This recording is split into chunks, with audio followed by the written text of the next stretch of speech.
ప్రభునందు ప్రియ పరిశుద్ధ దేవుని కుమారులారా, దేవుని కుమార్తెలారా, మన ప్రభువును రక్షకుడైన యేసుక్రీస్తు వారి అతి పరిశుద్ధ నామంలో శుభములు, వందనాలు తెలియజేస్తున్నాను. దేవునికి స్తోత్రములు. ఈ రోజున మూలవాక్యంను చదువుకొని వాక్యాన్ని ధ్యానం చేసుకుందాం. యోహాను సువార్త 16వ అధ్యాయము 5 నుంచి 7 వచనాలను ఒకసారి చదువుకుందాం. ఇప్పుడు నన్ను పంపిన వాని యొద్దకు వెళ్ళుచున్నాను. నీవు ఎక్కడికి వెళ్ళుచున్నావని మీలో ఎవడునూ నన్ను అడుగుటలేదు గాని నేను ఈ సంగతులు నీతో చెప్పినందున మీ హృదయము దుఃఖముతో నిండి ఉన్నది. అయితే నేను మీతో సత్యం చెప్పుచున్నాను. నేను వెళ్ళిపోవుట వలన మీకు ప్రయోజనకరము. నేను వెళ్ళని ఎడల ఆదరణకర్త మీ యొద్దకు రాడు. నేను వెళ్ళిన ఎడల ఆయనను మీ యొద్దకు పంపుదును. ప్రార్థన చేసుకొని ప్రార్థన. కృపా కనికరము కలిగిన మా ప్రియ పరలోకపు తండ్రి, నీ ఘనమైన, అత్యున్నతమైన, మహోన్నతమైన నామను బట్టి స్తుతులు, స్తోత్రము నాయన తండ్రి. మరి ఇప్పటి వరకు ఆరాధించడం ద్వారాగా, పాటల ద్వారాగా, ప్రార్థించడం ద్వారాగా మీరు మహిమ పొంది ఉన్నారని నమ్ముతూ విశ్వసిస్తూ ఉన్నాం నాయన తండ్రి. మరి ఈ సమయంలో నీ యొక్క జీవము గల మాటలను ప్రకటించడానికి సిద్ధపడి ఉండగా తండ్రి, నీ యొక్క ఆత్మ సహాయాన్ని అందించండి. నీ నోటి కోరుగా వాడుకోనండి. వినుచున్నటువంటి ప్రతి ఒక్కరిలోనూ తండ్రి ఆ వాక్యము ఫలింపజేసి ఆ వాక్య ప్రకారముగా అనుసరించి జీవించులాగున నీ కృపలో భద్రపరచమని మా ప్రభువును రక్షకుడునైన యేసుక్రీస్తు వారి అతి పరిశుద్ధ నామములో మిక్కిలి వినయముగా ప్రార్థించి వేడుకొంచుకున్నాం పరమ తండ్రి. ఆమేన్. ప్రభువునందు ప్రియ పరిశుద్ధ దేవుని కుమారులారా, దేవుని కుమార్తెలారా, చాలా ప్రాముఖ్యమైనటువంటి అంశమును ఈ రోజున మనము నేర్చుకుందాం. అదేమిటంటే, యేసుక్రీస్తు వారు చెప్తున్నాడు కదా, నన్ను పంపిన వాని వద్దకు వెళ్ళుచున్నాను. ఎక్కడికి వెళ్తున్నాడట? నన్ను పంపిన వాని వద్దకు నేను వెళుతున్నాను. అంటే ఎవరు పంపారు యేసుక్రీస్తు వారిని అంటే, తండ్రి అయిన దేవుడు ఈ లోకానికి పంపాడు. అదే విషయాన్ని యేసుక్రీస్తు వారు చెప్తున్నాడు, నేను వెళ్తూ ఉన్నాను, నన్ను పంపిన వాని వద్దకు వెళ్తున్నాను. ఎక్కడికి వెళ్తున్నాడు ఈయన? పంపినవాడు ఎక్కడ ఉన్నాడు అంటే పరలోకంలో ఉన్నాడు. ఆ పరలోకంలో ఉన్న ఆ తండ్రి వద్దకు నేను వెళ్ళుచున్నాను. మీలో నన్ను ఎవడనూ అడగటలేదు కానీ, ఏమంటున్నాడు? ఎక్కడికి వెళ్తున్నావు అని మీరు నన్ను ఎవరూ అడగటలేదు కానీ, నేను ఈ సంగతులు మీతో చెప్పినందుకు మీ హృదయము దుఃఖముతో నిండి ఉన్నది. చూడండి, అంటే తన శిష్యులతోటి ఈ మాట చెప్తూ ఉన్నాడు, నేను వెళ్ళిపోతున్నాను, నన్ను పంపిన వారి వద్దకు నేను వెళ్ళిపోతూ ఉన్నాను అనే మాట చెబితే మీకు దుఃఖము కలుగుతున్నది అంటున్నాడు. ఎందుకు దుఃఖముతో నిండి ఉన్నారు వాళ్ళు అంటే, అప్పటి వరకు కూడాను యేసుక్రీస్తు వారితో సహవాసాన్ని కలిగి ఉన్నారు తన యొక్క శిష్యులు. ఆయన చెప్పినటువంటి మాటలను వింటూ పేతురు గారు ఏమంటున్నాడు? మేము ఎక్కడికి వెళ్తాం ప్రభువా, జీవము గల మాటలు నీ వద్దనే ఉండవు గనక మేము ఎక్కడికి వెళతాము అని అంటున్నాడు. అంటే జీవము కలిగిన మాటలు క్రీస్తు వద్ద ఉన్నవి. ఆ క్రీస్తు వారు వెళ్ళిపోతానంటున్నాడు, మన వద్ద ఉండడు అట అనేటువంటిది ఒక ఆలోచన రావడంతో వారి మనస్సట దుఃఖముతో నిండి ఉన్నదట. అంత దుఃఖముతో నిండి ఉన్నటువంటి వారితో యేసుక్రీస్తు వారు ఆదరణ కలిగించేటువంటి మాటలు చెప్తూ ఉన్నాడు. ఏమిటి అంటే, నేను మీతో సత్యమనే చెబుతున్నాను. యేసుక్రీస్తు వారు ఈ లోకంలో జీవించి ఉండగా ఏనాడు కూడాను ఆయన నోట కపటం లేదు, అబద్ధం ఆడలేదు. అదే విధముగా యేసుక్రీస్తు వారు చెప్తున్నాడు మరలా, నేను సత్యమనే చెప్పుచున్నాను, నేను వెళ్ళిపోవటం వల్ల మీకు ప్రయోజనకరము. ఏమంటున్నాడు? నేను వెళ్ళిపోవటం వల్ల మీకు ప్రయోజనకరము. నేను మీతో వెళ్తున్నానని చెప్పినందుకు మీ హృదయాలు దుఃఖముతో నిండి ఉన్నావు కదా, అయితే నేను వెళితేనే, నేను తండ్రి వద్దకు వెళ్ళిపోతేనే మీకు ప్రయోజనకరము. నేను వెళ్ళని ఎడల ఆదరణకర్త మీ వద్దకు రాడు. ఆదరణకర్త ఎవరు? ఈయన ఆదరణకర్త అంటే పరిశుద్ధాత్ముడి గురించి చెప్తున్నాడు. ఆదరణకర్త మీ వద్దకు రాడు. నేను అక్కడికి వెళ్ళాలి, అక్కడ తండ్రి వద్ద వేడుకుంటాను, అక్కడ ఉన్నటువంటి ఆదరణకర్తను పంపుతాను. కనుకనే నేను వెళితేనే మీకు ప్రయోజనకరము. నేను వెళ్ళని ఎడల ఆయనను మీ వద్దకు పంపడం. నేను వెళ్తేనే ఆయనను మీ వద్దకు పంపుదును. చూడండి, అంటే యేసుక్రీస్తు వారు శరీరధారిగా ఉన్నటువంటి కాలంలో శిష్యులు ఆయన వెళ్ళిపోతున్నాడు అనగానే చాలా హృదయం అట ఎలా ఉందట, దుఃఖముతో నిండిపోయినది. అందుకని యేసుక్రీస్తు వారు అంటున్నాడు, నేను వెళ్ళితేనే మీకు ప్రయోజనకరము. ఈరోజు మన యొక్క అంశం కూడా ఏమిటంటే, నేను వెళ్ళిపోవటం వల్ల మీకు ప్రయోజనకరము. ఏమిటి ప్రయోజనకరము? యేసుక్రీస్తు వారు పరలోకానికి వెళ్ళటం వల్ల సర్వలోకానికి కలిగినటువంటి ప్రయోజనకరం ఏమిటి? ఇది మన యొక్క ప్రాముఖ్యమైనటువంటి అంశం. అయితే ఈ అంశాన్ని మనము ఎందుకు ధ్యానం చేస్తూ ఉన్నామంటే, దీనిలో చాలా అద్భుతమైనటువంటివి, ఆశ్చర్యకరమైనటువంటి విషయాలు చాలా స్పష్టంగా ఉన్నాయి. తన శిష్యులతోటి ఒక మాట అంటున్నాడు 14వ అధ్యాయంలో, యోహాను సువార్త 14వ అధ్యాయంలో, మీ హృదయమును కలవరపడనీయుడి, దేవుని యందు విశ్వాసం ఉంచుచూ ఉన్నారు, నా యందును విశ్వాసం ఉంచుడి. నా తండ్రి ఇంట అనేక నివాస స్థలములు కలవు, లేని ఎడల మీతో చెప్పుదును, మీకు స్థలము సిద్ధపరచ వెళ్ళుచున్నాను. యేసుక్రీస్తు వారు తండ్రి వద్దకు ఎందుకు వెళ్తున్నాడట? స్థలము సిద్ధపరచడానికి వెళ్తూ ఉన్నాను అంటున్నాడు. నేను వెళ్ళి మీకు స్థలము సిద్ధపరిచిన ఎడల నేనుండు స్థలములో మీరును ఉండులాగున మరలా వచ్చి నా యొద్ద ఉండక మిమ్మల్ని తీసుకొని పోవద్దును. ఎలా అంటున్నాడండి? నా యొద్ద ఉండటానికి మరలా నేను వస్తా, మిమ్మల్ని తీసుకొని పోతా. ఎక్కడికి?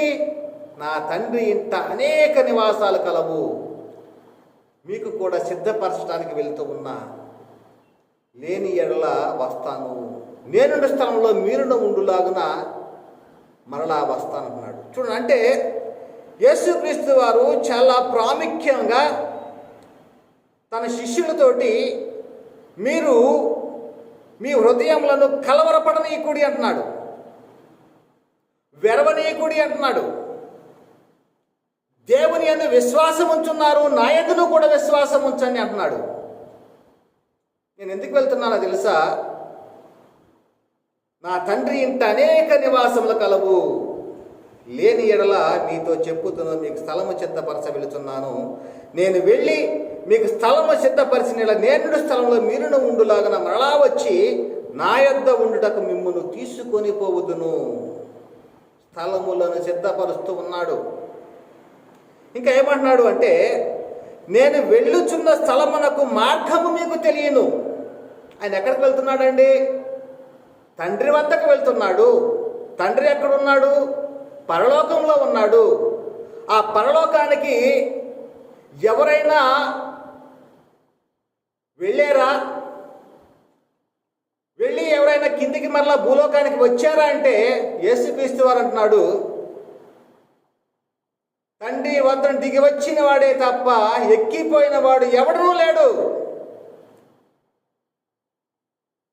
తండ్రి వద్దకు ఎక్కిపోయిన వాడట ఎవడనూ లేడట యేసుక్రీస్తు వారి లోకానికి వచ్చే వరకు కూడా. చాలామంది ఏం చెప్తున్నారంటే ఏలియా వెళ్ళిపోయాడండి, హానోకు వెళ్ళిపోయాడని అంటారు. మరి యేసుక్రీస్తు వారిని ఇక్కడ అబద్ధికుడిగా చేస్తూ ఉన్నారు. ఎక్కిపోయిన వాడు ఎవడనూ లేడు పరలోకానికి అంటున్నాడు. అయితే నేను ఉండు స్థలము మీకు కూడా తెలియను అంటున్నాడు యేసుక్రీస్తు వారు తన శిష్యులతో. ఏమంటున్నాడు? నేను వెళ్ళుచున్న స్థలమునకు మార్గము మీకు తెలియనని చెప్పాను. మార్గము మీకు తెలియను. నేను ఉండేటువంటి స్థలానికి మార్గము మీకు తెలియను. మరి ఎప్పుడు తెలుసుకుంటారు వీళ్ళు ఆ మార్గము? అక్కడికి వెళ్ళటానికి, పరలోకానికి వెళ్ళటానికి మార్గము. అందుకని యేసుక్రీస్తు వారు అంటే నేనే మార్గమును సత్యమును జీవమునై ఉన్నాను అంటున్నాడు. అంటే పరలోకానికి వెళ్ళటానికి మార్గము ఎవరు అంటే యేసుక్రీస్తే. యేసుక్రీస్తు వారు తప్ప మరి ఎవరి నుండి కూడా మనం పరలోకానికి వెళ్ళలేం. ఆయన ద్వారాగానే మనం పరలోకానికి వెళ్తాం, కానీ మరి ఎవరి ద్వారాగానూ మనం పరలోకానికి వెళ్ళము. ఆయనే మార్గం అంటున్నాడు. కనుకనే ప్రియులారా, చాలా అద్భుతమైనటువంటి విషయాలను ఈ రోజున మీరు తెలుసుకోబోతున్నారు. ఏమిటంటే ఇక్కడ ఆదరణకర్తను పంపుతాను అంటున్నాడు. నేను వెళ్ళిపోవటం వల్ల మీకు ప్రయోజనకరము అంటున్నాడు. ఇంకొక సందర్భంలో మీ హృదయమును కలవరపడనీకుడి, నిండు స్థలములో మీరును ఉండులాగున మరలా వచ్చి మిమ్మల్ని తీసుకొని వెళ్తానంటున్నాడు. అయితే ఇంకొక సందర్భంలో పౌలు గారు ఏమంటూ ఉన్నాడు అంటే ప్రయోజనకరమైనది ఏది కూడా నేను దాచుకొనలేదు అంటున్నాడు. యేసుక్రీస్తు వారు అంటున్నాడు నేను తండ్రి వద్దకు వెళితే మీకు ప్రయోజనకరం అంటున్నాడు. అపోస్తులు అంటున్నారు ప్రయోజనకరమైనది ఏది కూడా మేము దాచుకొనలేదు అంటున్నారు. అదే విధముగా నేటి కాలంలో క్రైస్తవులు ఏమి చేస్తే ప్రయోజనకరములో అవి కూడా చెప్తూ ఉన్నాడు. అంటే వాస్తవానికి నేటి కాలంలో ఒక క్రైస్తవుడు క్రీస్తు వద్దకు అంటే తండ్రి ఉన్నటువంటి స్థలములో వెళ్ళాలి అంటే క్రీస్తు వారి యొక్క రెండవ రాకడ కొరకు సిద్ధపడుతూ ఉండాలి.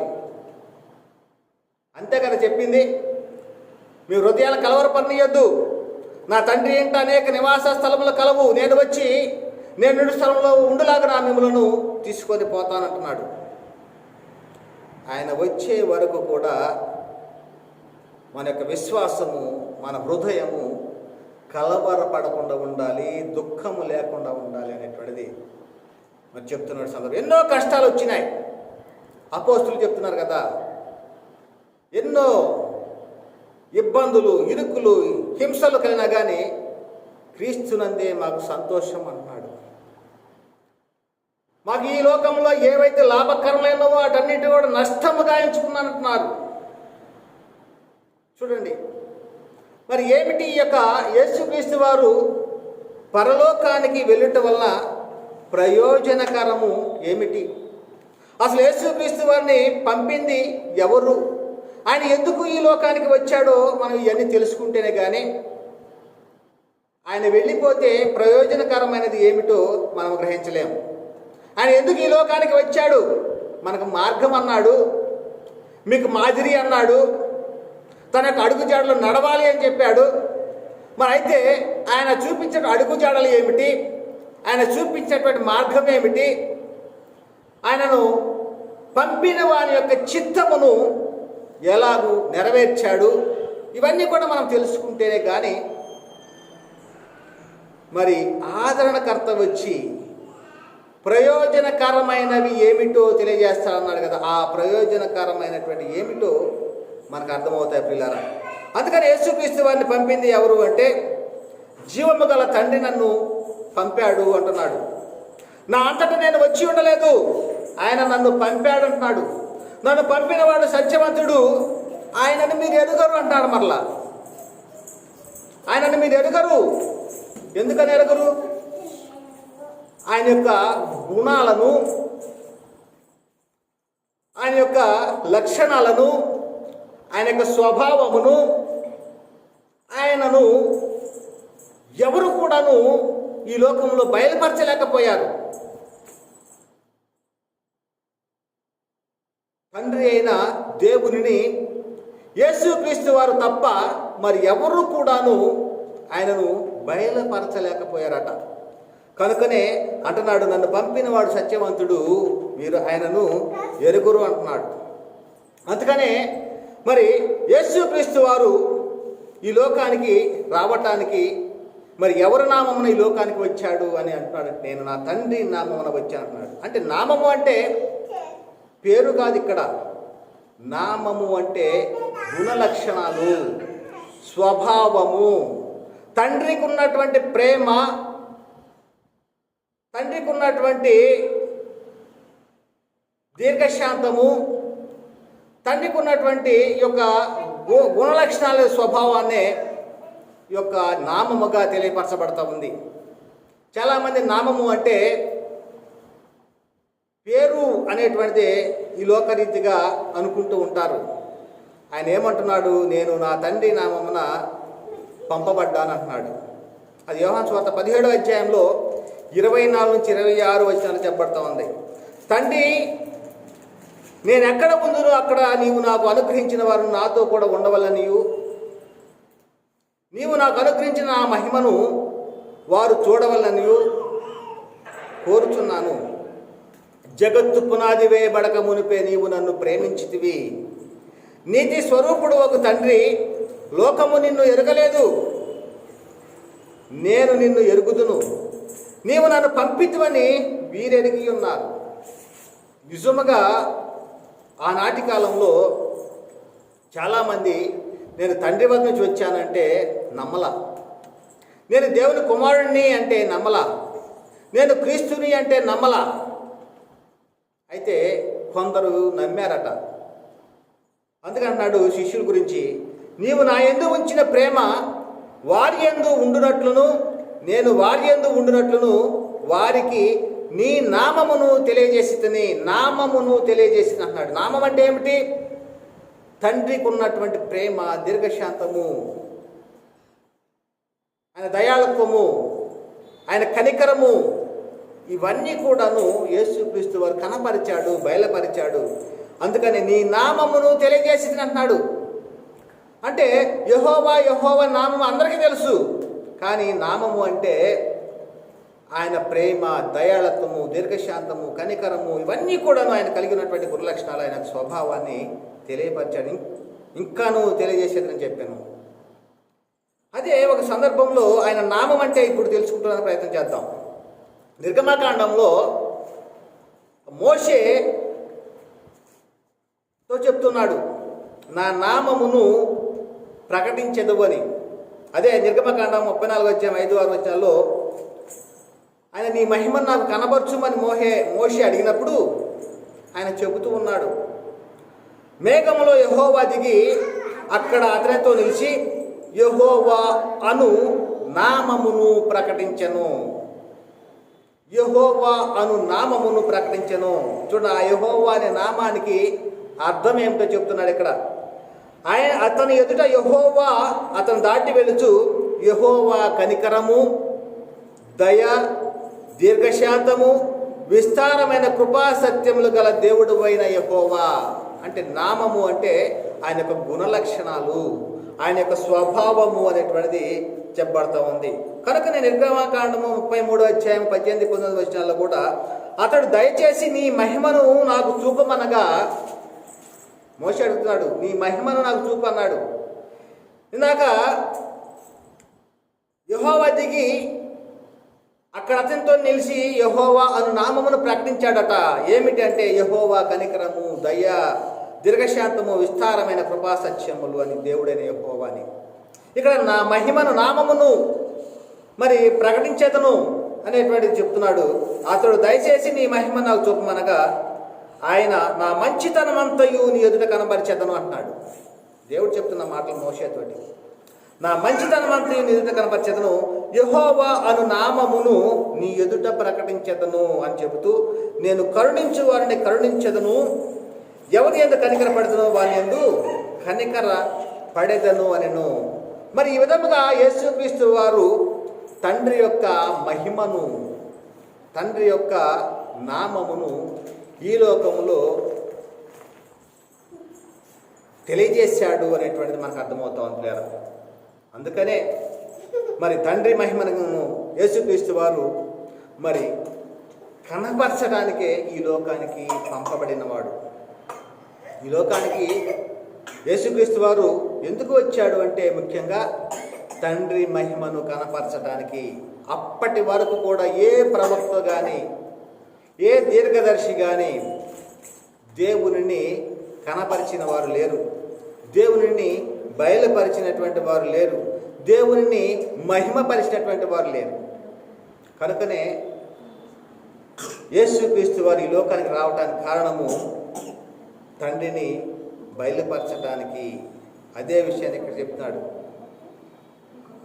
ఆ వాక్యము శరీరధారి కృపాసత్య సంపూర్ణుడుగా మన మధ్య నివసించెను. తండ్రి వలన కలిగిన అద్వితీయ కుమారుని మహిమ వలె మనము ఆయన మహిమను కనుగొన్నాము. యేసుక్రీస్తు వారిని చూస్తే తండ్రిని చూసినట్లే అనేటువంటిది తను చెప్తున్నాడు కదా. నన్ను చూసిన వాడు తండ్రిని చూసినట్లే అని అంటే ఏమిటి అంటే ఆయనను చూసే చోటు అంటే రూపము కాదు, పేరు కాదు. అక్కడ ఆయన ప్రజల ఎదుట ఎలాంటి గుణలక్షణాలు కనపరుచున్నాడు. దీర్ఘశాంతము, దయాళత్వము, కనికరము, శాంతము, ఇవన్నీ కూడాను నాలో ఉన్నవి, అవే తండ్రిని మహిమపరుచున్నవి. నన్ను చూసిన వాడు తండ్రిని చూసినట్లయినటువంటి విషయం అక్కడ అర్థమవుతుంది. అందుకని అన్నాడు, తండ్రి వల్ల కలిగిన అద్వితీయ కుమారుని మహిమ వలె మనము ఆయన మహిమను కనుగొంటిమి. అదే విధముగా యోహాను సువార్త 1:18 రాయబడి ఉంది, ఎవడను ఎప్పుడైనాను దేవుణ్ణి చూడలేదు, తండ్రి రొమ్మునున్న అద్వితీయ కుమారుడే ఆయనను బయలుపరచెను. తండ్రి రొమ్మునున్న అద్వితీయ కుమారుడే మరి ఆయనను అనగా దేవుణ్ణి బయలుపరిచాడట. దేవుడు అంటే ఎలా ఉంటాడు? చాలామంది అప్పటి వరకు కూడాను దేవుణ్ణి ఒక దూడలలో చూసేటువంటి వారు, దూడలలో చేసుకొని విగ్రహాలు చేసుకొని బొమ్మలను చేసుకొని ప్రతిమలను చేసుకొని చూసుకునేటువంటి వారు. అయితే యేసుక్రీస్తు వారు వచ్చి నన్ను చూసిన వాడు తండ్రిని చూసినట్లే అంటే మహిమను, తన యొక్క గుణలక్షణాలను, స్వభావాన్ని, తండ్రి యొక్క స్వభావాన్ని, తండ్రి యొక్క గుణలక్షణాలను క్రీస్తులో కనపరిచాడు. అదే చెప్తున్నాడు, తండ్రి రొమ్మునున్న అద్వితీయ కుమారుడే ఆయనను బయలుపరిచాను అంటున్నాడు. అదే విధముగా ఇక్కడ ప్రాముఖ్యమైనటువంటివి రెండు విషయాలు మనం తెలుసుకున్న. యేసుక్రీస్తు వారి ఈ లోకానికి రావడానికి గల ప్రధాన కారణం ఏంటంటే తండ్రి నామాన్ని తెలియపరచడం కోసం మొదటిది. రెండవదిగా తండ్రి మహిమను యేసుక్రీస్తు వారు ప్రజలకు కనపరచటము. మూడవదిగా దేవుడు ఇచ్చినటువంటి పనిని భూలోకంలో సంపూర్ణంగా నెరవేర్చి దేవుణ్ణి మహింపరచడం మూడవది. యేసుక్రీస్తు వారు ఈ లోకానికి రావడానికి గల ప్రధాన కారణం. అందుకని యేసుక్రీస్తు వారు అంటున్నాడు 17వ అధ్యాయం యోహాను సువార్త 17:3-5 అద్వితీయ సత్యదేవుడు నిన్ను నీవు పంపిన యేసుక్రీస్తుని ఎరుగుట ఈ నిత్య జీవము చేయుటకు నీవు నాకు ఇచ్చిన పని నేను సంపూర్ణంగా నెరవేర్చి భూమి మీద నిన్ను మహిమపరిచితిని. సంపూర్ణంగా నెరవేర్చాడట. ఎవరిచ్చిన పనిని?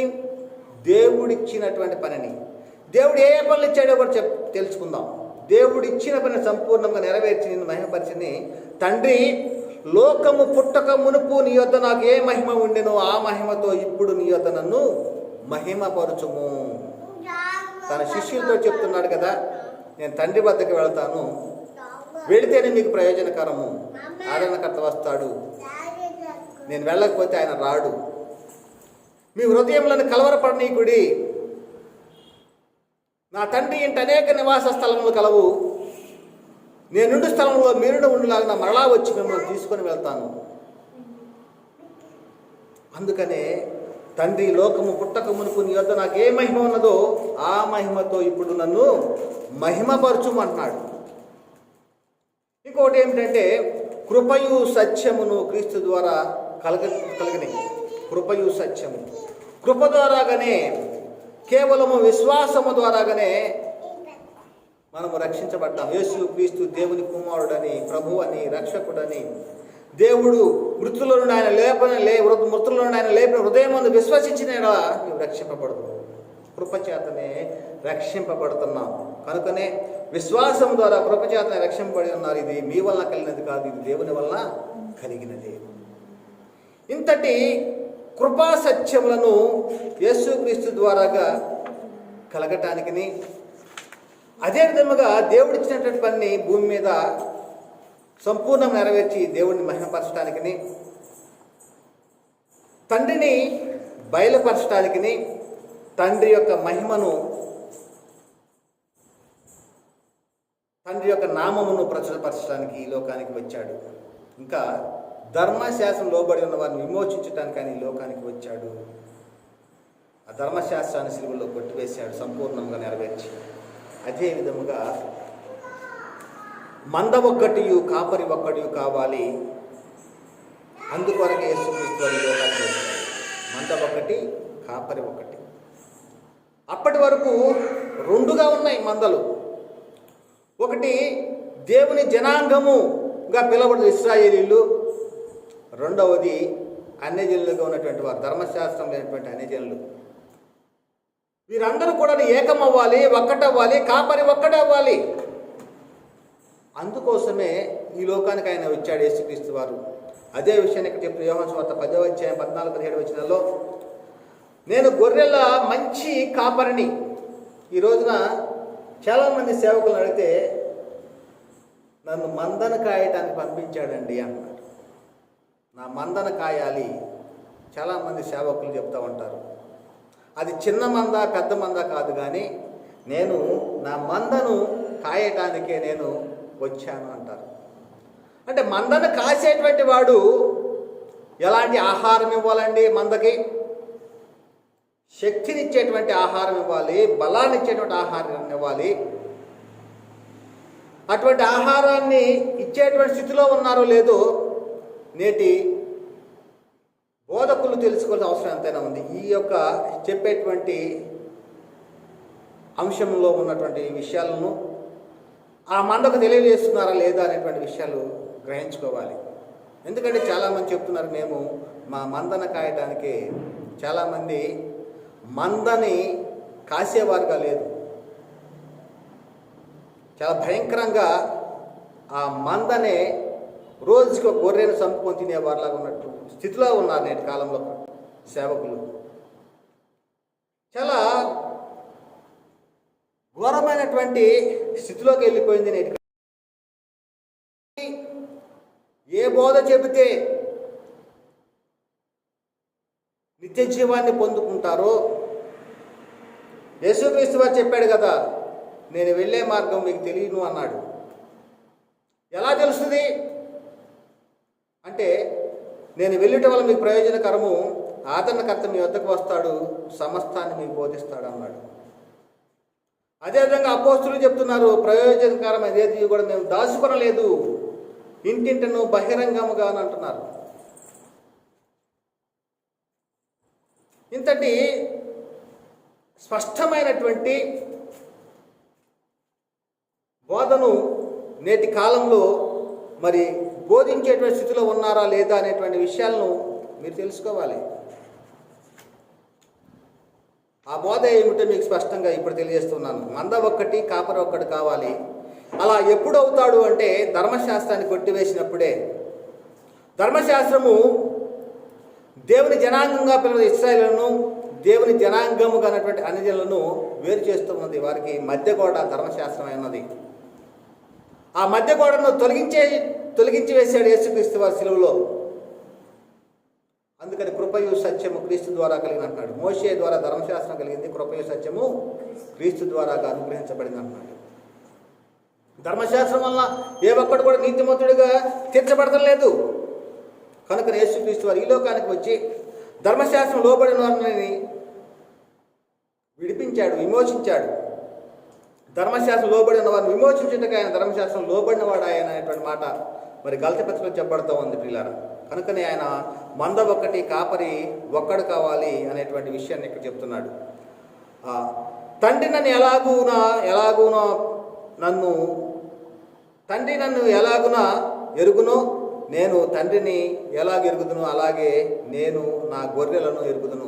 తండ్రి నన్ను ఎలాగ ఎరిగి ఉన్నాడో, నేను తండ్రిని ఎలాగ ఎరిగి ఉన్నానో అలాగుననే గొర్రెలు కూడా నన్ను ఎరుగును అంటున్నాడు. నా గొర్రెలు నన్ను ఎరుగును, మరియు గొర్రెల కొరకు నా ప్రాణము పెట్టుచున్నాను.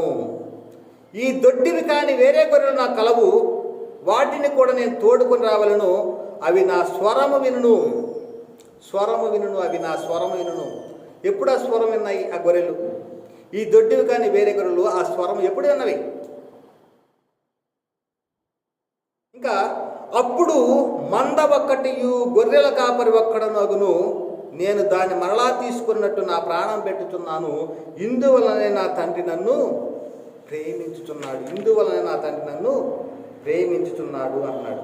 కనుక ప్రియారా, మరి ఈ విధముగా మంద ఒక్కటి కావాలి, అవి నా స్వరము వినాలి అంటున్నాడు. ఈ దొడ్డివి కానీ వేరే గొర్రెలు, ఇవన్నీ కూడాను ఎప్పుడు జరిగినవి? మరి యేసుక్రీస్తు చెప్పినటువంటి నేను వెళ్ళిపోవటం వల్ల మీకు ప్రయోజనకరం అనేటువంటి మాట ఎప్పుడు నెరవేరింది?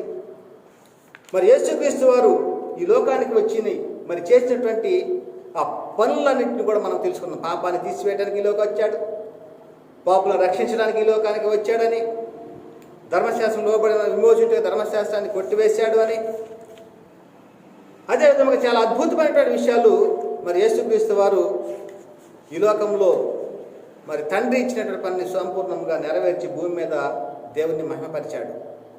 అదేవిధంగా యేసుక్రీస్తు వారు తండ్రి వద్దకు వెళ్ళాలంటున్నాడు. ఎందుకు వెళ్ళాలి? అసలు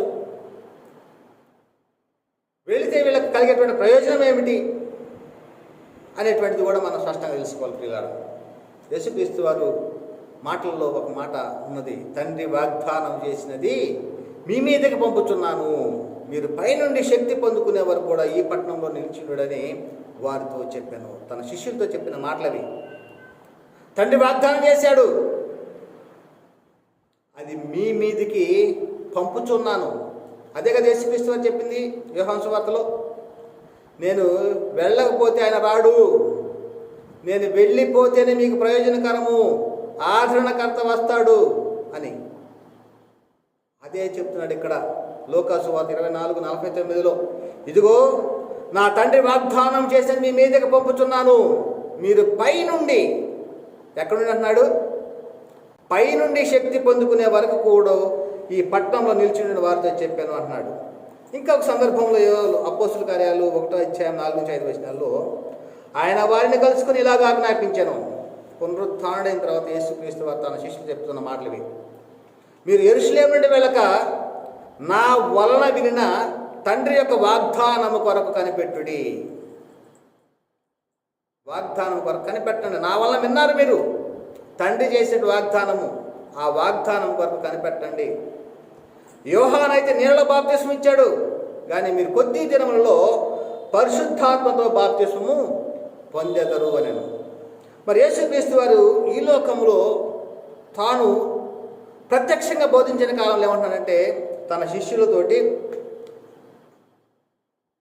మీరు ఇశ్రాయేలు ఇంటి వారిని నశించిన గొర్రెల వద్దకు మీరు వెళ్ళండి, అన్యజనుల దారిలోకి మీరు వెళ్ళొద్దు అన్నాడు. తను కూడా ఏం చెప్తున్నాడంటే, నేను నశించిన గొర్రెల వద్దకు నన్ను పంపాడు కానీ, ఇశ్రాయేలు వారు నశించిన గొర్రెల వద్దకు నన్ను పంపాడు కానీ, మరి ఎవరి వద్దకు నన్ను పంపలేదు అన్నాడు యేసుక్రీస్తు వారు. మరి పునరుత్థానం తర్వాత ఏం చెప్తున్నాడు అంటే, మీరు సర్వలోకానికి వెళ్ళండి, సర్వ సృష్టికి సువార్తను ప్రకటించండి అంటున్నాడు. ఎప్పుడు అంటే, నేను వాగ్దానం చేశాను, తండ్రి వాగ్దానం చేశాడు, అది మీ మీదకి పంపే వరకు కూడా యెరూషలేము నుండి వెళ్ళొద్దు, నా వలన వినిన తండ్రి చేసినటువంటి వాగ్దానం కొరకు మీరు కనిపెట్టండి అన్నాడు. చూడండి, అంటే ప్రయోజనకరమైనటువంటిది వాళ్ళు పొందుకునేటువంటి అవకాశాన్ని మరి రాబోతూ ఉంది వారికి. అదే పరిశుద్ధాత్మను గురించి వాగ్దానం చేశాడు తండ్రి అయిన దేవుడు యోవేలు ప్రవక్త ద్వారాగా. 2వ అధ్యాయం 28-29 రాయబడి ఉంటుంది. తర్వాత నేను సర్వజనుల మీద నా ఆత్మను కుమ్మరింతును, మీ కుమారులను మీ కుమార్తెల ప్రవచనం చెప్పుదురు, మీ ముసలి వారు కలలు గంతురు, మీ యవ్వనులు దర్శనం చూతురు అని. ఆ దినముల్లో నేను పనివారి మీదనో పనికత్తెల మీద ఆత్మను కుమ్మరించును అనేటువంటిది. అదే విషయాన్ని పేతురు గారు చెప్తూ ఉన్నాడు. యోవేలు ప్రవక్త ద్వారా చెప్పబడిన సంగతి ఇదే. అపోస్తుల కార్యాలు 2:16-18 వచనాల్లో వారు పొందుకున్నాడు, పరిశుద్ధాత్మ పొందుకుని చెప్తూ ఉన్నారు. యోవేలు ప్రవక్త ద్వారా చెప్పబడిన సంగతి ఇదే. ఏమనగా, అంతే దినములందు నేను ప్రవక్తలందరి మీద నా ఆత్మను కుమ్మరించెదను, మీ కుమారులను మీ కుమార్తెలను ప్రవచించెదరు, మీ యవ్వనులకు దర్శనం కలుగును, మీ వృద్ధులు కలగందురు.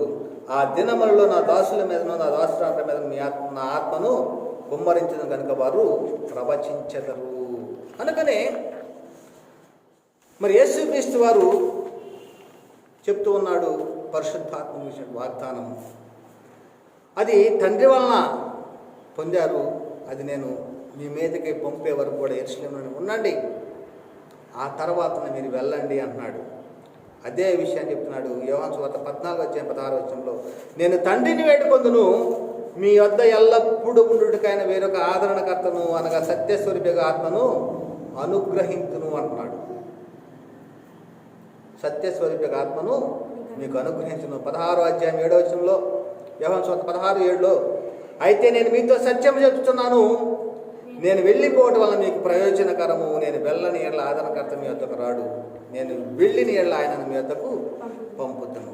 మరి ఈ విధంగా యేసుక్రీస్తు వారు పరిశుద్ధాత్మని గురించి చెప్తూ ఉన్నాడు. నేను వెళ్తాను, మీ హృదయాలను కలవరపడనీయొద్దు, వెరనీయొద్దు, మీ హృదయం దుఃఖంతో నిండవలసిన అవసరం లేదు.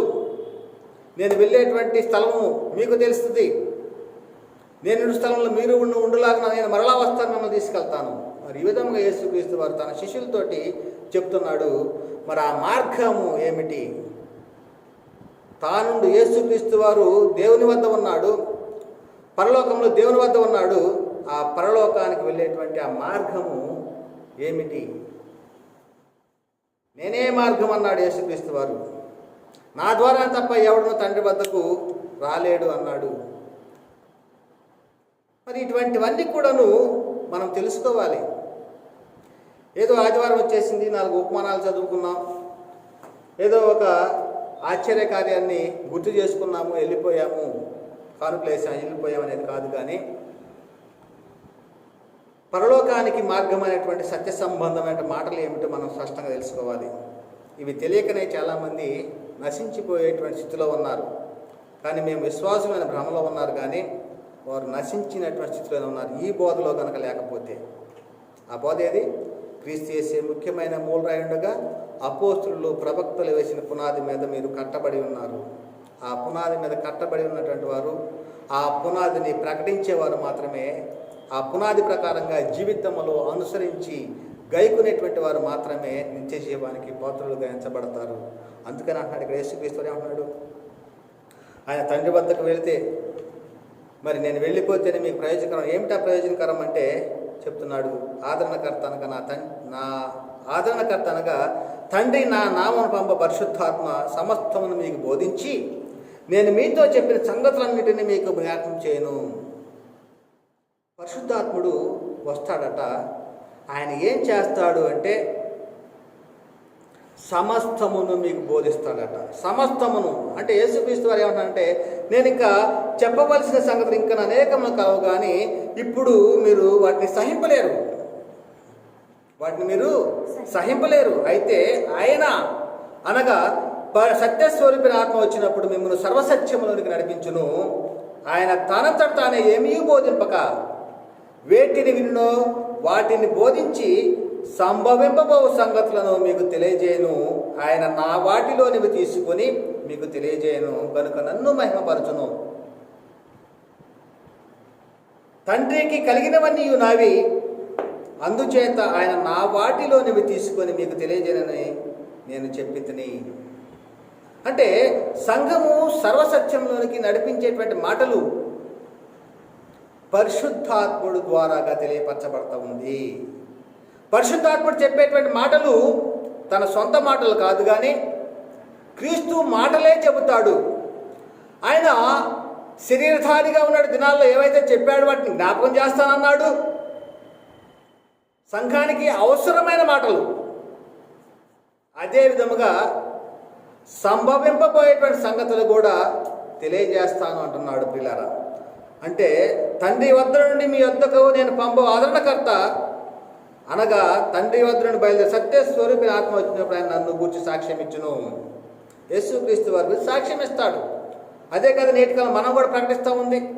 మీరు యేసును నమ్ముకోండి, నిత్య జీవాన్ని పొందుకోండి, ఆయన మృతుల నుండి తండ్రి అయిన దేవుడు లేపెను అని హృదయమందు విశ్వసించండి, ఆయన ప్రభువుగాను రక్షకుడుగాను జీవాధిపతిగాను దేవుడని నియమించాడు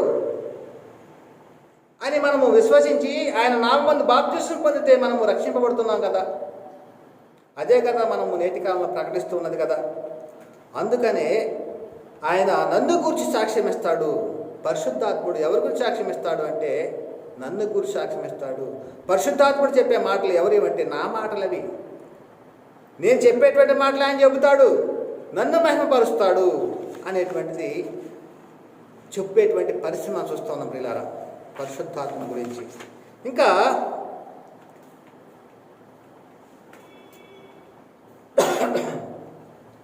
అపోస్తుల కార్యాలు 1:4-5 ఏమంటున్నాడంటే, ఆయన వారిని కలుసుకుని ఇలాగ ఆజ్ఞాపించెను, యెరూషలేము నుండి వెళ్ళక నా వలన విన్న తండ్రి యొక్క వాగ్దానం కొరకు కనిపెట్టుడి అంటున్నాడు. వాగ్దానం కొరకు కనిపెట్టాలి.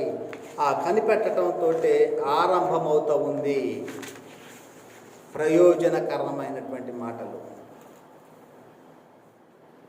వాళ్ళు కనిపెట్టారు. పెంతెకోస్తు పండుగ దినమనాడు పరలోకం నుండి పంపబడిన పరిశుద్ధాత్మని పొందుకున్నారు. ఆ పరిశుద్ధాత్మని చేత ప్రేరేపించబడి దేవుని మూలముగా పలికిన ప్రతి ఒక్క మాట ప్రయోజనకరమైనటువంటిది. ఆత్మలను రక్షించగలిగేటువంటి శక్తిగల వాక్యాన్ని వారు ప్రకటించారు. నిత్య జీవమును గురించి వారు ప్రకటించారు. అదే చెప్తున్నాడు ఇక్కడ. అపోస్తుల కార్యాలు 2:38 మారు మనసు పొంది పాప క్షమాపణ నిమిత్తం ప్రతివాడు యేసుక్రీస్తు నామమున బాప్తిస్మం పొందుడి, అప్పుడు మీరు పరిశుద్ధాత్మ వరమును పొందుదురు. పరిశుద్ధాత్మ వరమును పొందుదురు. బాప్తిస్మంలో ఏం పొందుకుంటున్నామండి? పరిశుద్ధాత్మ వరమును పొందుకుంటున్నాం. ఎవరి నామంలో బాప్తిస్మం పొందుకుంటున్నామండి? యేసుక్రీస్తు నామములు. ఎందుకంటే ఈ నామం తప్ప మరి ఏ నామంలో రక్షణ లేదు. ఆయన యొక్క మరణంలోను సమాధిలోను పునరుత్థానంలోను ఐక్యము గలవారమై ఉన్నాము. యేసుక్రీస్తు శరీరధారిగా జీవించి తండ్రి యొక్క చిత్తాన్ని సంపూర్ణంగా భూమి మీద నెరవేర్చి తండ్రిని మహిమపరిచాడు. అదే విధముగా నేటి క్రైస్తవుడు కూడా క్రీస్తు మహిమను ధరించుకొని క్రీస్తును పోలి నడుచుకోవాలి అనేటువంటిది చాలా ముఖ్యమైనటువంటి విషయం ప్రియులారా. అందుకనే మరి సంఘము, మరి ప్రారంభ సంఘము 3000 మంది బాప్తిస్మాన్ని పొందారు అపోస్తుల బోధ విని. వారు అపోస్తుల బోధ ఎందును, రొట్టె విరుచుట ఎందును, ప్రార్థన ఎందును ఎడతెక్క ఉన్నారట. చూడండి, ప్రయోజనకరమైనటువంటి బోధ, అపోస్తులు ప్రకటించిన బోధ, పరిశుద్ధాత్మని బోధ. అది 3000 మంది బాప్తిస్మం పొందారు ప్రారంభంలోనే. ఆ 3000 మంది అపోస్తుల బోధ ఎందును, సహవాసమందును, రొట్టె విరిచేట ఎందును మరి ఎడతెక్క ఉన్నారట. చూడండి, ప్రయోజనకరమైనది ఏది కూడా మేము దాచుకోలేదని అపోస్తులు చెప్పారు కదా. ఆ ప్రయోజనకరమైనటువంటిది ఏమిటో కూడా మనము తెలుసుకుందాం పిల్లారా. అదే పేతురుగా రాసిన మొదటి పత్రిక 1:12 పరలోకం నుండి పంపబడిన పరిశుద్ధాత్మ వల్ల మీకు సువార్త ప్రకటించిన వారి ద్వారా మీకిప్పుడు తెలుపబడిన ఈ సంగతుల విషయమై తమ కొరకు కాదు కానీ మీ కొరకే తాము పరిచర్య చేసిన సంగతి వారికి బయలుపరచబడెను. పంపబడినటువంటి పరిశుద్ధాత్మ వల్ల మీకు సువార్త ప్రకటించిన వారి ద్వారాగా. మరి ఆ సువార్తే సంఘాన్ని సర్వసత్యములోకి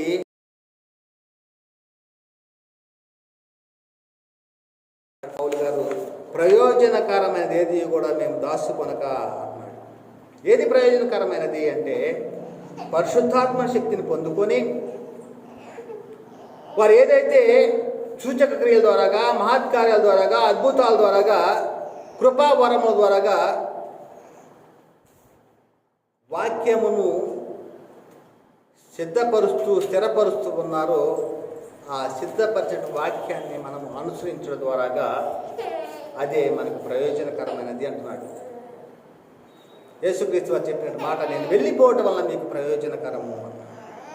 చూద్దాము అపోస్తుల కార్యాలు 20 అధ్యాయము 20 నుంచి 21 వచనాల్లో, మరి ప్రయోజనకరమైనది ఏది దాచుకొనక బహిరంగముగాను ఇంటింటను మీకు తెలియజేసు బోధించుచు దేవుని ఎదుట మారు మనసు పొంది యేసుక్రీస్తునందు విశ్వాసం ఉంచవలనని యూదులకు గ్రీసు దేశస్థులకును ఎలాగ సాక్ష్యం ఇచ్చుచుంటాయో ఇదంతయు మీకు తెలియను. యూదులకును గ్రీసు దేశస్థులు అంటే దేవుని జనాంగమైనటువంటి ఇశ్రాయేలుకును దేవుని జనాంగం కానటువంటి అన్ని జనులు కూడా కాపరి ఒక్కడైపోయాడు, మంద ఒక్కడైపోయింది. వీరందరికీ కూడా ఏది బోధిస్తున్నాడు అంటే ప్రయోజనకరమైనటువంటి సువార్తను ప్రకటిస్తూ ఉన్నాడు, ఆత్మలను రక్షించేటువంటిది. అదే విషయం మార్కు సువార్త 16వ అధ్యాయము 19-20 వచనం రాయబడి ఉంది. ఇలాగూ ప్రభు అయిన యేసు వారితో మాట్లాడిన తర్వాత పరలోకంలో చేర్చుకొనబడి దేవుని కుడిపార్శ్వన ఆసీనుడయ్యెను. వారు బయలుదేరి వాక్యమంతటా ప్రకటించిరి. వారికి ప్రభువు వారికి సహకారుడయుండి వెనువెంట జరుగుతూ వచ్చిన సూచక క్రియల వలన వాక్యమును స్థిరపరుచుతూ ఉండెను. నేటి కాలంలో నేను కూడా సూచక్రియలు చేయాలి అంటే ప్రయోజనం లేదు. నేను కూడా భాషలతో మాట్లాడాలి, ప్రయోజనం లేదు. ఎందుకంటే వారు భాషల ద్వారాగా, కృపావరాల ద్వారాగా, సూచక్రియల ద్వారాగా వాక్యాన్ని స్థిరపరచుకుంటూ వచ్చారు. ఆ స్థిరపరచబడిన వాక్యం మన వద్ద ఉన్నది. ఆ వాక్యాన్ని మనము ప్రకటించాలి. కానీ నేను కూడా కృపావరాలు పొందుకొని భాషలతో మాట్లాడి మరి వాక్యాన్ని ప్రకటిస్తానది ప్రయోజనకరం కాదది. ఆల్రెడీ ప్రయోజనకరమైనది ఏది కూడా దాచుకొనక బహిరంగంగాను ఇంటింటన్న మీకు తెలియజేసి బోధించు వచ్చారట వాళ్ళు అపోస్తలులు. ఆ బోధ మనం అనుసరించాలి. ఇప్పుడు ఆ బోధే మనకు ప్రయోజనకరమైనటువంటిది. అందుకనే తెస్సలోనికి రాసినటువంటి 2వ పత్రిక 14-15 వచనం రాయబడి ఉంది. మీరు ఇలాగున రక్షింపబడి మనము మారు మనసు పాపక్షమాపణ నిమిత్తం బాప్తిస్మం పొందుకున్నాం. అలాగ రక్షింపబడి ప్రభు అయిన యేసుక్రీస్తు యొక్క మహిమను పొందవలని, అంటే క్రీస్తులోని బాప్తిస్మం పొంది మీరందరూ కూడా క్రీస్తును ధరించుకుంటున్నారు, క్రీస్తు మహిమను ధరించుకుంటున్నామట. ఆ క్రీస్తు మహిమను పొందవలనని ఆయన మా సువార్త వలన మిమ్మల్ని పిలిచెను, మా సువార్త వలన మిమ్మల్ని పిలిచెను. ఏమిటా సువార్త అంటే యేసుక్రీస్తు మరణ సమాధి పునరుత్థానం గురించి. ఆ సువార్త ద్వారాగానే మనం రక్షించబడుతున్నాం. కాబట్టి సహోదరులారా, నిలకడగా ఉండి, ఎలా ఉండమన్నాడు? నిలకడగా ఉండి మా నోటి మాట వలనను మా పత్రిక వలనను మీకు బోధింపబడిన విధులను చేపట్టుడి. ఏది ప్రయోజనకరం అండి? నేటి కాలంలో క్రైస్తవుడికి ప్రయోజనకరమైనది ఏమిటి? అపోస్తులు ప్రకటించిన ప్రయోజనకరమైనటువంటిది ఏమిటి? ఒకసారి ఆలోచించండి. సంఘానికి ఏ బోధ ప్రకటించాలో, ఏ బోధ ప్రకటిస్తే యేసుక్రీస్తు వారు చెప్పాడు కదా, నేను వెళ్ళుచున్నటువంటి స్థలానికి మార్గం మీకు తెలుసు అని. ఆ మార్గం తెలిసేటువంటి బోధ అపోస్తులు చేశారు. అందుకని అన్నాడు, నిలకడగా ఉండి మా నోటి మాట వలనను మా పత్రిక వలనను మీకు బోధింపబడిన విధులను చేపట్టుడి అంటున్నాడు. ఇంకా తెస్సలోనికి రాసినటువంటి 2వ పత్రిక 3వ అధ్యాయం 6వ వచనంలో, సహోదరులారా మా వలన వినిన బోధను, మా వలన పొందిన బోధను, మా వలన పొందిన బోధను ప్రకారము కాక అక్రమముగా నడుచుకుని ప్రతి సహోదరుని అతను తొలగిపోవాలని మన ప్రభు యేసుక్రీస్తు పేరిట మీకు ఆజ్ఞాపిస్తూ ఉన్నాను అంటున్నాడు. ఏదైతే మా వలన మీరు బోధన పొందారో, ఏదైతే ప్రయోజనకరమైనది మీకు ప్రకటించున్నామో ఆ బోధ ఏదో నిలకడగా ఉండండి. లేక అలాగ ప్రకటించకపోతే వారి ఎదురు తొలగిపోండి అనేటువంటి చాలా కఠినంగా చెబుతూ ఉన్నాడు. అందుకనే యోహాను గారు రాసిన 2వ పత్రిక 1వ అధ్యాయం 9-11 వచనాల్లో క్రీస్తు బోధ యందు నిలిచి ఉండక దానిని విడిచి ముందునకు సాగు ప్రతి వాడిని కూడా దేవుని అంగీకరింపని వాడు అంటున్నాడు. క్రీస్తు బోధ ఏది? అపోస్తులు ప్రకటించిన బోధ క్రీస్తు బోధ. అపోస్తులు ఎవరి బోధను ప్రకటించారు? అపోస్తులు ప్రకటించిన బోధ పరిశుద్ధాత్ముని బోధ. పరిశుద్ధాత్ముడు ఎవరి మాట చెప్తా అన్నాడు? నాలోనివి తీసుకుంటాడు, నా మాట చెబుతాడు. యేసుక్రీస్తు వారు చెప్పాడు కదా. పరిశుద్ధాత్మని బోధే క్రీస్తు బోధ, అపోస్తుల బోధే క్రీస్తు బోధ. ఆ క్రీస్తు బోధ నిలిచి ఉండక దాన్ని విడిచి ముందునకు సాగు ప్రతి వాడును దేవుని అంగీకరింపని వాడు. ఆ బోధ నిలిచి ఉండేవాడు తండ్రిని కుమారుని అంగీకరించేవాడు. ఎవరైతే క్రీస్తు బోధ అనగా అపోస్తుల బోధ నిలిచి ఉంటాడో తండ్రిని కుమారుని అంగీకరిస్తారు. ఇది తెలియట్ల అపోస్తుల బోధలకు వస్తేనే తండ్రి ఎవరో, కుమారుడు ఎవరో, పరిశుద్ధాత్ముడు ఎవరో స్పష్టంగా తెలుస్తుంది. చాలామందికి తెలియక నిత్య జీవమైనటువంటి క్రీస్తును తెలుసుకోలేకపోతూ ఉన్నారు. ఆయన యెహోవా అండి, ఆయనే పరిశుద్ధాత్ముడు అండి, ఆయన ఏకకాలంలో ముగ్గురుగా ఉంటాడండి, ఆయన త్రియేకుడండి, త్రిత్వంలో ఏకత్వం అండి అని భిన్నమైనటువంటి బోధలను ప్రకటిస్తున్నారు. నిత్య జీవానికి వెళ్ళేటువంటి వారిని అక్రమమైన మార్గంలో నడిపిస్తూ ఉన్నారు నేటి కాలం నాటి సేవకులు. కనుకనే ఎవరైతే అపోస్తుల బోధ యందు నిలిచి ఉంటారో వారు తండ్రిని తండ్రిగాను, కుమారుని కుమారునిగాను అంగీకరించేటువంటి వాడట. ఎవడైనాను ఈ బోధన తేక మీ వద్దకు వచ్చిన యెడల వానిని మీ ఇంట చేర్చుకొనవద్దు అన్నాడు. అపోస్తులు ప్రకటించిన బోధ గనక ఎవరైనా కనుక ప్రకటించకపోతే వారిని మీ ఇంట కూడా చేర్చుకోవద్దు అంటున్నాడు. వానికి శుభమని కూడా చెప్పొద్దు అంటున్నాడు. శుభమని కనుక వారితో చెప్పావనుకో వారి దుష్టక్రియల్లో పాలువాడు అవుతావట. అందుకని నేను ఏమంటున్నానంటే ఈ బోధ యందు ఉన్నటువంటి వారే క్రైస్తవులుగా నేను అనుకుంటున్నాను. ఈ బోధ లేనటువంటి వారు అన్యజనులుగా నేను ఎంచుకుంటూ ఉన్నా. ఎవరైనా కావచ్చు, ఎటువంటి సేవకుడైనా కావచ్చు, ఎంత పెద్దగా వాడబడిన సేవకుడైనా కావచ్చు, ఈ బోధలో లేనటువంటి వాడు అన్యుడు, అన్యుడితో సమానం. తండ్రిని తండ్రిగాను, కుమారుని కుమారుగాను ఒప్పుకొనని వాడు అన్యుడే. వాడు విశ్వాసి కాదు, క్రైస్తవుడు కూడా కాదు. ఇది క్రీస్తు బోధ. ఈ క్రీస్తు బోధ నిలిచి ఉండువాడే తండ్రిని కుమారుని అంగీకరించేటువంటి వాడు. ఈ బోధ ఎందు కనుక లేకపోతే వాడు అన్యుడే. చూడండి ఎంత కఠినంగా ఉంటుంది బోధ. అందుకనే అపోస్తలుల తెస్సలోనికీయులకు రాసిన మొదటి పత్రిక 2వ అధ్యాయం 13వ వచనంలో ఆ హేతువు చేతను మీరు దేవుని గూర్చిన వర్తమాన వాక్యము మా వలన అంగీకరించినప్పుడు, ఎవరి వలన అంగీకరించారట అండి? అపోస్తుల ద్వారాగా అంగీకరించారట. మా వలన అంగీకరించినప్పుడు మనుషుల వాక్యమని ఎంచక నిజముగా ఉన్నట్టు దేవుని వాక్యమని దాన్ని అంగీకరించితిరి కనుక మేమును మానక దేవునికి కృతజ్ఞతాస్తుతులు చెల్లించున్నాము. ఆ వాక్యమే విశ్వాసులైన మీలో కార్యసిద్ధి కలగజేయుచున్నది.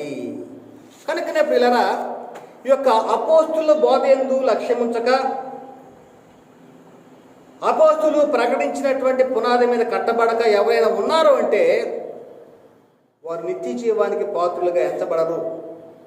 వారు అన్యులతోనే సమానముగా ఉంటారు. కనుకనే ఒకసారి ఆలోచించండి. కనుకనే మరి సంఘము అనుసరించవలసిన బోధ పెంతెకోస్తు పండుగ దినము నాడు మరి వారు సూచక్రియల ద్వారాగా, మహత్కార్యాల ద్వారాగా, అద్భుతాల ద్వారాగా, కృపావరం అందించే పరిశుద్ధాత్మ ద్వారాగా పొందుకొని ఏదైతే వాక్యాన్ని స్థిరపరచుకుంటూ సిద్ధపరచుకుంటూ వచ్చారో ఆ స్థిరపరచబడిన వాక్యమే సంఘము అనుసరించాలి. ఆ బోధ ఏంది నిలిచి ఉండాలి. ఆ బోధే క్రీస్తు బోధ అనేటువంటిది చాలామంది గ్రహించి ఆ బోధని కొనసాగించే వారికి ఉండాలి. ఎందుకని అపోస్తులు సూచక్రియల గురించి ప్రసంగాలు చేయలేదు? ఆనాటి కాలంలో యేసుక్రీస్తు వారు ఎన్నో అద్భుతాలు మహత్కార్యాలు చేశారు కదా, వాటి గురించి ఎందుకు ప్రకటించలేదు? అపోస్తులు సూచక్రియలు మహత్కార్యాలు చేశారు కదా. వారు ఎందుకు చేశారు అవి? వాక్యాన్ని స్థిరపరచడానికి. యేసుక్రీస్తు వారు ఎందుకు చేశాడు ఆ సూచక్రియలు? ఈయన నిజముగా దేవుని కుమారుడని నమ్మటానికి. ఆయన చేసినటువంటి సూచక్రియలు తనను వెంబడిస్తున్నటువంటి శిష్యులు విశ్వసించాలని. మోషే కూడా చేశాడు అద్భుతాలు, సూచక్రియలు. ఎందుకు చేశాడు? దేవుడు ఎవరు అక్కడ ఉన్నటువంటి ఫరోకు తెలియాలి. ఆ దేవుడు ఎలాంటి వాడు వారికి తెలియాలి. మోషే ద్వారాగా మరి దాదాపుగా ఎన్నో అద్భుతాలు, సూచక్రియలు, మహత్కార్యాలు అక్కడ ఐగుప్తులు చేశాడు. ఇవన్నీ చేయడానికి గల ప్రధాన కారణం ఏమిటంటే దేవుడిని గుర్తించడం కొరకే మోషే ద్వారాగా సూచక్రియలు చేశాడు. యేసుక్రీస్తు వారు సూచక్రియలు, మహత్కార్యం ఎందుకు చేశాడంటే ఈయన దేవుని కుమారుడు అని, ఆయన పరలోకం నుండి వచ్చిన వాడని, దేవుని క్రియలు ఆయన చేస్తూ ఉన్నాడని, అదేవిధముగా తన యందు సూచక్రియలు చేసినప్పుడు తన యందు శిష్యులు విశ్వాసం ఉంచాలని. మరి ఏ విధముగా యేసుక్రీస్తు వారు సూచక్రియలు చేశాడు. మరి అపోస్తులు ఎందుకు చేశారంటే వాక్యాన్ని స్థిరపరచడానికి చేసి ఉన్నారు. మరి నేటి కాలంలో నేను కూడా అపోస్తుల వల్లే సూచక్రియలు చేస్తాను, యేసుక్రీస్తు వల్ల సూచక్రియలు చేస్తానంటే వాడు అబద్ధికుడు. మనకు స్థిరపరచబడినటువంటిది ఒకటి ఉంది, స్థిరమైనటువంటి పునాది ఒకటి ఉంది. ఆ పునాది మీద కట్టాలి కానీ వేరొక పునాది వేయకూడదు. అపోస్తులు ప్రకటించారు, సిద్ధపరిచారు, స్థిరపరిచినటువంటి ప్రవచన వాక్యం మన వద్ద ఉన్నది. దాని అందే మనము నిలిచి ఉండాలి. అదే క్రీస్తు న్యాయపీఠం అంటాం, అది ఆత్మ యొక్క నియమం అంటాము, పరిశుద్ధులకు ఒక్కసారి అప్పగింపబడిన బోధ అంటాము, అపోస్తులు ప్రవక్తలు వేసిన పునాది అంటాము. ఈ బోధ యొక్క లక్ష్యం ఉంచితేనే కానీ నిత్య జీవాన్ని మనము పొందుకోలేము అనేటువంటిది చాలా స్పష్టంగా అర్థమవుతోంది. అందుకని యోధా పత్రికలో 1:3 చెప్పబడుతూ ఉంది, ప్రియులారా మనకందరికీ కలిగే రక్షణ గురించి మీకు రాయవలని విశేష ఆసక్తి గలవాడనై ప్రయత్నపడుచుండగా, ఏమంటున్నాడు? ప్రయత్నపడుచుండగా పరిశుద్ధులకు ఒక్కసారి అప్పగింపబడిన బోధ నిమిత్తము మీరు పోరాడవలనని మిమ్మల్ని వేడుకొనుచు మీకు రాయవలసి వచ్చాను అంటున్నాడు. పోరాడాలి. పరిశుద్ధులకు ఒక్కసారి అప్పగింపబడిన బోధ. ఎవరు పరిశుద్ధులు? ఎవరైతే అంధకార సంబంధమైన అధికారంలో ఉన్నటువంటి వారు క్రీస్తు సువార్తను విని ఆ పిలుపుకు వచ్చినటువంటి వారు, పిలువబడినటువంటి వారు, యేసుక్రీస్తు నామంలో బాప్తిసం పొందినటువంటి వారే పరిశుద్ధులు. ఆ పరిశుద్ధులకు అప్పగింపబడిన బోధ ఎలా అప్పగింపబడింది? ప్రయోజనకరమైన బోధ, మామూలు బోధ కాదు అది. నేను వెళ్ళిపోవటం వల్ల మీకు ప్రయోజనకరము. నేను వెళ్ళని ఆదరణకర్త మీ వద్దకు రాడు. ఆదరణకర్త ద్వారాగా ఏదైతే అపోస్తులు ప్రకటించున్నారో ఆ ప్రకటించినటువంటి బోధను అనుసరిస్తేనే నిత్య జీవము, పరలోకము, ఆ బోధ ఎందే నిలిచి ఉండాలి. అందుకనే నేటి కాలంలో క్రైస్తవుడికి ప్రయోజనకరమైనది ఏమిటి అంటే తిమోతికి రాసిన 2వ పత్రిక 3వ అధ్యాయం 15-17 చెప్పబడతా ఉంది. ఇది చాలా ప్రాముఖ్యమైన విషయం. ఇందాక మనం చెప్పుకున్నాం, పరిశుద్ధులకు ఒక్కసారి అప్పగింపబడినటువంటి బోధ నిమిత్తం మీరు పోరాడవాలని మిమ్మల్ని వేడుకొంచున్నాను అన్నాడు. ఇక్కడ చూడండి, నీవు నేర్చుకొని, నువ్వు కూడా సూచక్రియలు చేస్తాను అది కాదు, అద్భుతాలు చేస్తాను అది కాదు. ఇక్కడ నీవు నేర్చుకోవాలి. ఇక్కడ నీవు నేర్చుకొని రూఢి అని తెలుసుకున్నవి ఎవరి వల్ల నేర్చుకుంటివో ఆ సంగతి తెలుసుకొని వాటి యందు నిలకడగా ఉండము.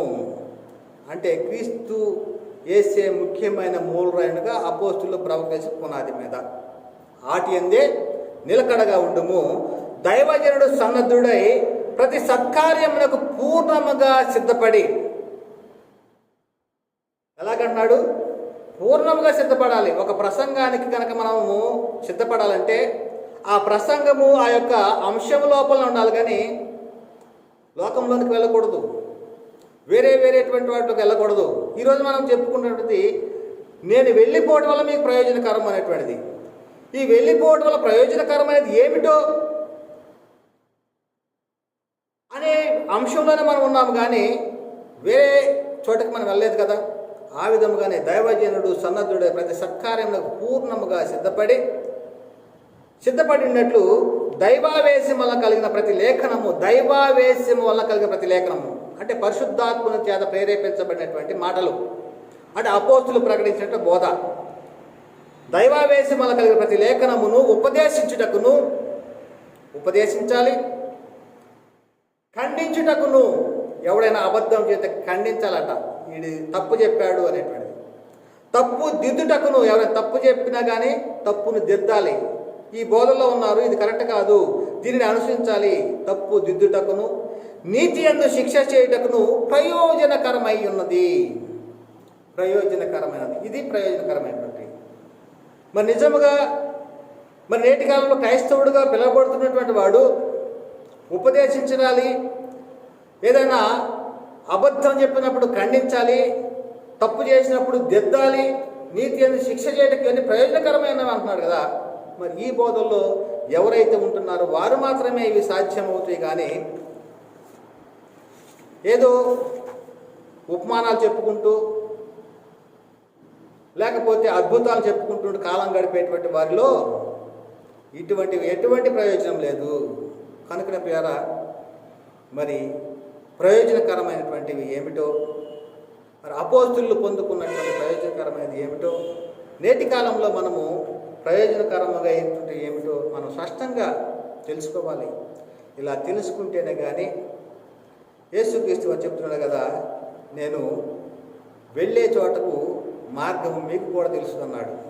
ఆ మార్గమే అపోస్తులు ప్రవక్తలు ప్రకటించినటువంటి పునాది. ఆ పునాది మీద కట్టబడితేనే ఆ మార్గం తెలుస్తుంది. ఆయన వస్తాడు, వారిని తీసుకొని వెళ్తాడు తండ్రి ఇంటికి. ఇది స్పష్టంగా అందరూ గ్రహించాలని మాటలు ముగిస్తున్నా.